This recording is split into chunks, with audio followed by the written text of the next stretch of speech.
আসসালামাইকুম। আজকে আপনাদের দেখাবো আদা, দারুচিনি, লং আর লেবু আর মধু দিয়ে মজার রং চটকে আমি আদা কুচিগুলো দিয়ে দিলাম। এখন লং, এলাচি, দারচিনি শেষে দিয়ে দিব।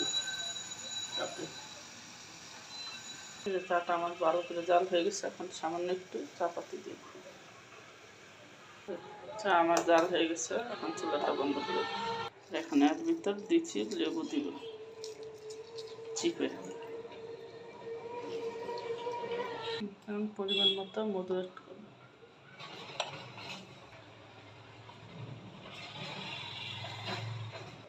যে এখন সেকে নিব 2 কাপ চা।